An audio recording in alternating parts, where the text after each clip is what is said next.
What's up, everybody? It is DJ, the Sports Blurred. I am back in my basement with my football and with a new hat. I just got this guy from Target. I saw it and I liked it, and it was only $20, so I picked it up. I'm also back with the question of the day, guys. I really want you guys to lock in and tell me what you guys think about this.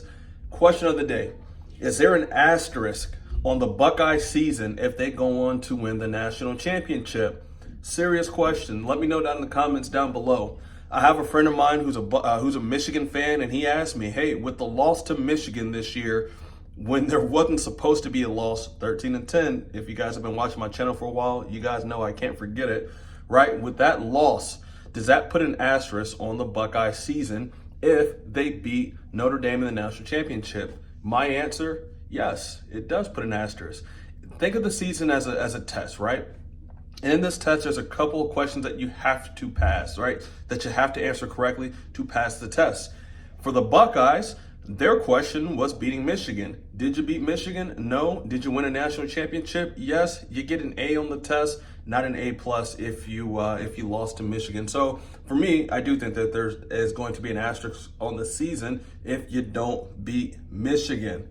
But I'm tired of bringing up that old stuff, y'all. I am here to talk about the national championship game.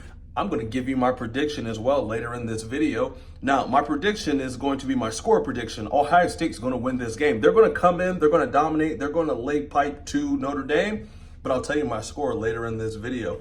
As a matter of fact, I'll put it right up here at what time if you just want to skip to that. Guys, what a ride it has been as a Buckeye fan this year. I mean, I think we've experienced every type of emotion that you can think of.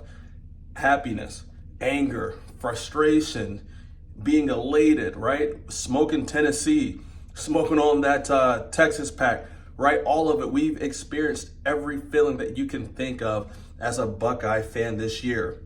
And Monday, we get to finish the job. The job's not done now. Monday, two teams are going to go into Atlanta, right? They're going to go into the Mercedes-Benz Dome, and they're going to play for all the marbles. You have two coaches. Neither one of them has won a national championship game yet. You have on one hand, for Notre Dame, you have Marcus Freeman, the former Buckeye, who stayed and built Notre Dame into what it is after Brian Kelly left, went to LSU, said he could never win a national championship with the athletes that Notre Dame recruits. He gets an opportunity to rub it in Brian Kelly's face and say, what you thought we couldn't do, I just did. Former Buckeye, by the way. I don't know if you guys heard me on that. By the way, y'all, I'm wearing an Ohio State hat. I'm also wearing my Ohio State polo. You guys know what type of timing I'm on today. On the other hand, you have the other coach, Ryan Day. What can I say about this guy? This guy was once disgraced, right? Lost 4 straight games to Michigan. Heard all his own fans turn on him, call him all types of names. Got death threats, y'all, right? Because he couldn't win the big one versus Michigan when it counted. But now he has a chance to right those wrongs. Now he has an opportunity to take a deep breath, probably for the first time since he's been head coach, and just breathe out a sigh of relief and just say, you know what? I didn't beat Michigan, but I did win the big one. Now, on paper, this game looks like a classic David versus Goliath game. I mean, Ohio State comes into this game favorited by 8 points. They have had a dominant postseason resume. They boast a better roster, and they have the best coaching staff in the country. If you don't believe me, I'm telling you what, Ryan Day, Brian Knowles, Chip Kelly and Jim Knowles, the defensive coordinator for Ohio State, those guys might be head coaches next year. They're just that good. Brian Hartline is another guy who might be a head coach. Think right now to Notre Dame's coaching staff. Outside of Marcus Freeman, tell me one of his assistants. Don't worry, I got time. I'll wait. Oh, you can't think of one? Yeah, me neither. Ohio State on paper is the better of the teams, and it's not even close, y'all. Now, Notre Dame came into this game the exact opposite. You have a relatively unknown head coach, a surprising loss to open the season versus Northern Illinois. These guys weren't even ranked. Notre Dame wasn't even ranked until like week 5, week 6, right? Because that loss to Northern Illinois was that bad. And they also have a forgettable roster. With the exception of Riley Leonard, there's not a lot of guys on that Notre Dame roster that you can just readily quote. I mean, they've had a favorable path to the national championship game as well. If you think about it, you know, they beat Indiana 27-17. Indiana's a good team. You know, team is in the Big Ten under a brand new coach. Did a lot of things that a lot of people didn't expect them to do. Had to play Notre Dame. Notre Dame gave them a haircut in the first round of the CFP. Notre Dame also in the second round of the CFP beat a bad Georgia team. Let's just be honest, y'all. That Georgia team was not very good. They didn't even have their starting quarterback. And even if they did have their starting quarterback, which was Carson Beck, they weren't very good either. But they beat Georgia 23-10. And then finally they slid past Penn State 27-24. I mean, honestly, at this point, I think I can get a team to beat James Franklin and the Penn State Nittany Lions if the game is big enough. Because you know, James Franklin somehow, some way, he's going to give you the game.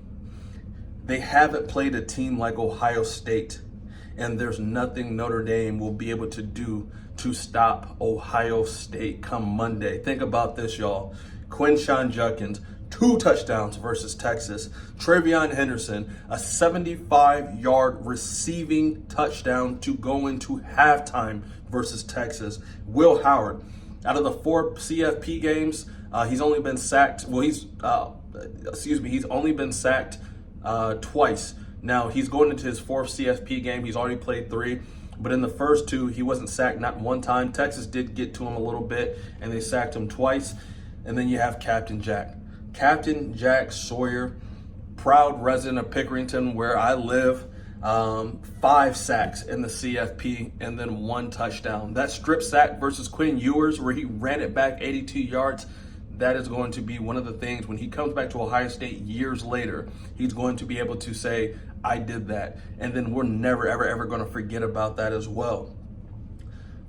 The Buckeyes also have the #1 ranked defense, and I just kind of throw that in last.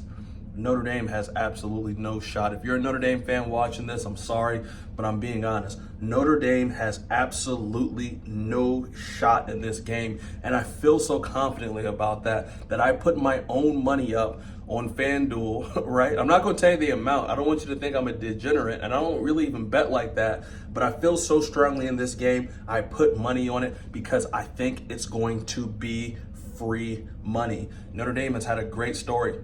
Absolutely great story, and you can't take that away from them. They're 14-1 this year, one of the best records in school history. But their story ends Monday. Ryan Day has bought this team too far to lose at this stage. I can't imagine it. I really can't. Can you guys think of Ryan Day going through everything he's gone through, right? Losing to Michigan, hearing it from the fans, getting slandered everywhere. Ryan Day is not going to lose this game, and that team is not going to lose it for him. I guarantee you that. I have the Buckeyes winning this game 42-24, and I don't even think it's going to be that close, y'all. I know this is a blowout. I know I predicted a blowout, but this game is going to be personal. Don't forget what Lou Holtz just said about the Buckeyes. Now, again, I think Lou Holtz is a little old. He wants to see Notre Dame win a national championship, and he knows he's not going to get that opportunity many more times. This might be his last opportunity to see Notre Dame in this position. But Ryan Day is going to absolutely make a point, and he's going to make an example out of the Fighting Irish Monday. I'm telling you that. If they run up the score, I wouldn't be surprised. Ohio State is 6-2 versus Notre Dame all time. I imagine they'll be 7-2 after this game. Buckeye fans, man, it's been a crazy season, y'all, man. Thank you guys for checking in with me. I can't wait to celebrate with you guys. I want to know what you guys think about this game down in the comment section below. Don't forget about my question of the day. Is there going to be an asterisk if Ohio State wins the national championship but lost to Michigan? Do you consider that season to be a failure? Are you going to put an asterisk there? what do you guys think, man? I cannot wait to hear from you. I cannot wait to celebrate with all my OHIO fans, right? We're going to be partying down on North High Street.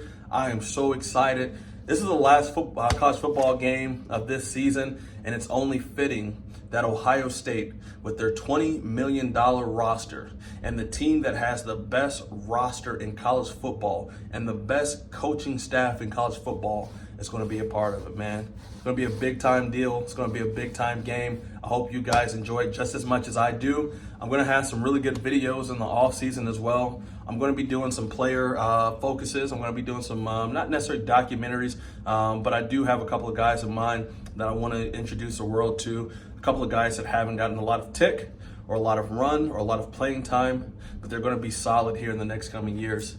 DJ the Sports Blurred, I'm out, y'all. Take care.